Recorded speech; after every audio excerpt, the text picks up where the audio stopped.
लाहौरी ज़ीरा। दोस्तों, इस कोल्ड ड्रिंक को आखिर कौन नहीं जानता। हो सकता है आपने इस साल गर्मियों में इसे पिया भी हो और आपने आसपास की दुकानों पर इसे लगा हुआ देखा भी होगा। दोस्तों, कैसे तीन दोस्तों ने मिलकर कार्बोनेटेड कोल्ड ड्रिंक मार्केट में 250 करोड़ की कंपनी खड़ी कर डाली, वो भी ऐसे टाइम पर जब मार्केट में Coca Cola, Pepsi, Thums Up, Sprite, Dew, Sting और एपी फिज जैसे ब्रांड मौजूद थे। तो आज की इस वीडियो में हम लोग यही जानेंगे कि कैसे लाहौरी ज़ीरा ने मार्केट में कहां पर गैप देखा और कैसे इतने कम समय में इतनी बड़ी कंपनी खड़ी कर डाली। दोस्तों, मेरा नाम है मोहम्मद शारिक और देखते रहिए वीडियो को हमारी आखिर तक। और अगर चैनल पर नए हैं तो इसे चैनल को सब्सक्राइब ज़रूर कर लीजिएगा।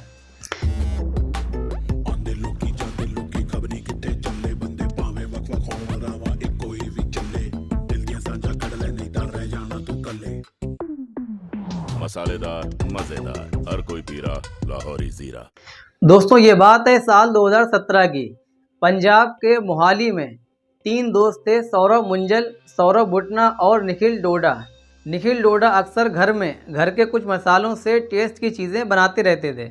सौरभ मुंजल एक बार निखिल डोडा के घर पर उनसे मिलने आए तो निखिल डोडा ने नींबू, ज़ीरा और सेंधा नमक से मिलाकर एक ड्रिंक बनाई जो कि सौरभ मुंजल को पिलाई और सौरभ मुंजल को ये ड्रिंक बहुत ज़्यादा पसंद आई। सौरभ मुंजल के दिमाग में एक आइडिया आया, क्यों ना इस ड्रिंक को बाज़ार में बेचा जाए, क्योंकि मुझे जब ये पसंद आई है तो और लोगों को भी ये पसंद आएगी। और वैसे भी भारत में कोई देसी ब्रांड मौजूद नहीं था। जैसे कि आप लोग जापान, चीन, श्रीलंका, रूस, यहाँ पर ये विदेशी ब्रांड तो बिकते ही हैं, लेकिन वहाँ पर उनकी ज़्यादा सेलिंग उनके देसी ब्रांड की होती है। वैसे तो एक भारत में देसी ब्रांड पहले से मौजूद था, कैंपा, लेकिन उसकी उस वक्त ज़्यादा सेलिंग नहीं थी। ये तो आज इजराइल और फ़िलिस्तीन के तनाज़ात की वजह से कुछ मुसलमानों ने इसे पीना शुरू कर दिया है, तब कैंपा की सेलिंग थोड़ी बढ़ गई है और मुकेश अंबानी ने इस ब्रांड को एक्वायर भी कर लिया है। तो वापस आते हैं अपने टॉपिक पर। सौरभ मुंजल ने इसी को देखते हुए बाज़ार में कुछ लोगों को इसे टेस्ट करवाया। जैसे कि एक ब्रांड को सेल करने के 4 स्टेप होते हैं: मैन्युफैक्चरर, डिस्ट्रीब्यूटर, रिटेलर और कस्टमर। लेकिन लाहौरी ज़ीरा मार्केट में नया ब्रांड था, इसलिए डिस्ट्रीब्यूटर ने इसे पहले लेने से मना कर दिया। इसकी जगह पर अगर पेप्सी, कोका कोला या पार्ले एग्रो अपना कोई ब्रांड लॉन्च करते तो डिस्ट्रीब्यूटर उसे फ़ौरन ख़रीद लेते। और डिस्ट्रीब्यूटर ने लाहौरी ज़ीरा को ख़रीदने से पहले एक शर्त रखी कि इसका पेमेंट हम क्रेडिट पर देंगे, यानी कि ब्रांड के बिक जाने के बाद करेंगे। लेकिन लाहौरी ज़ीरा ने ऐसा नहीं किया। लाहौरी ज़ीरा अगर ऐसा करता तो लाहौरी ज़ीरा का कैश फंसता चला जाता। सौरभ मुंजल ने एक नई स्ट्रेटजी चलाई। सौरभ मुंजल ने कहा कि हम डायरेक्ट रिटेलर को देंगे। पहले रिटेलर को एक सैंपल के तौर पर टेस्ट करवाया और पसंद आने पर उन्हें थोड़ा सा माल बेचने को दिया। बाकी ब्रांड के मुकाबले लाहौरी ज़ीरा डिस्ट्रीब्यूटर को माल देने के बजाय डायरेक्ट रिटेलर को दे रहा था, इसलिए रिटेलर को ज़्यादा कमीशन भी मिल रहा था। इसलिए रिटेलर कस्टमर को बाकी ब्रांड के अलावा लाहौरी ज़ीरा को ख़रीदने के लिए रिकमेंड करने लगे। इससे लाहौरी ज़ीरा की सेल बढ़ती चली गई और इन्होंने लाहौरी ज़ीरा की प्राइस भी 10 रुपये रखी ताकि पेरेंट्स पैसे देने से पहले पूछें ना। पहले इन दोस्तों ने मोहाली और चंडीगढ़ के 1000 रिटेलर को माल बेचा, जिससे चंडीगढ़ के डिस्ट्रीब्यूटर तक ये खबर पहुंच गई कि बाज़ार में एक नया ब्रांड आया है, लाहौरी ज़ीरा, जो कि धूम मचा रहा है। इसके चलते डिस्ट्रीब्यूटर के सामने से कॉल लाहौरी ज़ीरा के पास आने लगे कि मुझे भी लाहौरी ज़ीरा चाहिए।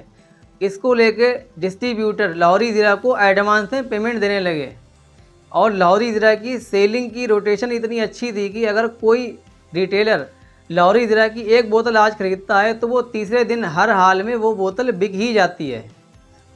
2018 तक लाहौरी ज़ीरा पूरे पंजाब में बिकने लगा और उसके बाद ये पंजाब के इलाके से हरियाणा में और हरियाणा से दिल्ली एनसीआर और पश्चिमी यूपी के भी कुछ एरियाज़ में ये खूब बिकने लगा। और आज 2024 में देश के 15 राज्यों से भी ज़्यादा में लाहौरी ज़ीरा बिक रहा है। अब बात करते हैं इसका नाम लाहौरी ज़ीरा कैसे पड़ा। लाहौरी ज़ीरा को बनाने में ज़ीरा, हींग, नींबू और सेंधा नमक यानी पिंक सॉल्ट पड़ता है, जो कि पंजाब के रीजन से आता है। इसलिए इसका नाम सबसे पहले अमृतसरी ज़ीरा रखा जा रहा था, लेकिन अमृतसरी नाम बहुत बड़ा था, इसलिए आगे चल के लेबलिंग और मार्केटिंग में बहुत ज़्यादा परेशानी आती। इसीलिए इसका नाम लाहौरी ज़ीरा रखा गया, क्योंकि सेंधा नमक जो कि पिंक सॉल्ट इसमें पड़ता है उसे लाहौरी नमक भी कहा जाता है। और लाहौर भी एक समय पर पंजाब का ही हिस्सा था, वो भी उसी रीजन में ही आता है। इससे एक फ़ायदा ये हुआ कि कस्टमर को लगता है शायद ये लाहौर से कोल्ड ड्रिंक आती है, इसलिए इसे एक बार टेस्ट ज़रूर किया जाना चाहिए। लाहौरी ज़ीरा की सेल बढ़ने का एक कारण ये भी था, जब से कोरोना वायरस आया है तो लोग नेचुरल चीज़ों की तरफ ज़्यादा जागरूक हुए हैं। उन्होंने कार्बोनेटेड सोडा कोल्ड ड्रिंक के बजाय देसी कोल्ड ड्रिंक को ख़रीदना ज़्यादा पसंद करते हैं, जो कि घर के मसालों से बनी लगती है। और लाहौरी ज़ीरा ने अपने कॉम्पिटिटर का भी खासा ध्यान रखा ताकि वो उनके ब्रांड को नकल ना कर पाएँ। इससे पहले लाहौरी ज़ीरा ने लाहौरी नींबू, लाहौरी शिकंजी, लाहौरी कच्चा आम, लाहौरी इमली बंटा और लाहौरी गुम्बो जैसे और प्रोडक्ट भी ऑप्शन के तौर पर ला के रख दिए, ताकि कॉम्पिटिटर इसकी नकल ना कर पाएँ। और हर प्रोडक्ट के आगे लाहौरी लगाया ताकि कस्टमर को ये पता चल जाए कि ये लाहौरी ज़ीरा के ही प्रोडक्ट हैं। और लाहौरी ज़ीरा अपनी पैकेजिंग पर भी बहुत ज़्यादा खर्च नहीं करता है और बोतल भी बहुत लो क्वालिटी की बनाता है, ताकि 10 रुपये की कोल्ड ड्रिंक में उसे मार्जिन भी बचता रहे। एग्जाम्पल के तौर पे अगर कोई बिस्किट का पैकेट आप घर पे लाते हैं जिसकी पैकेजिंग बहुत ही ज़्यादा खूबसूरत और आला दर्जे की हो, लेकिन बिस्कुट में कोई टेस्ट ही ना हो, तो क्या आप उसे दोबारा ख़रीदेंगे? ज़ाहिर तौर पर यही चीज़ लाहौरी ज़ीरा ने भी अपने ध्यान में रखी। उसने सिर्फ स्वाद पर ही ध्यान दिया कि स्वाद में बदलाव या गिरावट ना आने पाए। कंपनी ने इसकी पहली यूनिट लगाई पंजाब के चंडीगढ़ में। उसके बाद मार्केट की नीड को देखते हुए उसने दूसरी यूनिट लगाई गुजरात में, ताकि दूरी ज़्यादा होने पर ट्रांसपोर्ट का खर्च ज़्यादा ना बढ़े। लाहौरी ज़ीरा शुरुआत में 96,000 बोतलें एक दिन में प्रोड्यूस करता था। उसके बाद इसकी रेंज बढ़ी 10 लाख बोतलें एक दिन में प्रोड्यूस करने पर, और आज 50 लाख बोतलें लाहौरी ज़ीरा की एक दिन में प्रोड्यूस की जाती हैं। अब बात करते हैं कंपनी के टर्नओवर की। फाइनेंशियल ईयर 2018 और 19 में कंपनी का टर्नओवर था 11 करोड़ रुपए का। उसके बाद फाइनेंशियल ईयर 2019 और 20 में कोरोना की वजह से इसकी सेलिंग में थोड़ी सी ही बढ़ोतरी हुई, जो कि 20 करोड़ तक टर्नओवर पहुंच गया। फाइनेंशियल ईयर 2020-21 में इसका टर्नओवर पहुंच गया 80 करोड़ रुपए। फाइनेंशियल ईयर 2021 और 22 में इसका टर्नओवर हो गया 160 करोड़ रुपए। फाइनेंशियल ईयर 2022 और 23 में लाहौरी ज़ीरा का टर्नओवर हो गया 250 करोड़ रुपए। और 2023 और 24 फाइनेंशियल ईयर का डाटा अभी शो नहीं हुआ है। तो दोस्तों, आप लोगों ने देखा कि कैसे तीन दोस्तों ने एक बनाई जलजीरा कोल्ड ड्रिंक की कंपनी आज 250 करोड़ की कंपनी बन चुकी है। इस वीडियो से हमें एक लेसन ये मिलता है कि अगर आपको कोई भी बिजनेस करना है या व्यापार करना है तो आप 50 लोगों से सिर्फ राय मत लें। अगर आपके मन में कोई भी चीज़ आ रही है तो उसे सैंपल के तौर पर एक चीज़ बनाएं, एक प्रोडक्ट सैंपल के तौर पे बनाएं, उसे लोगों को दिखाएं, चेक कराएं, टेस्ट कराएं।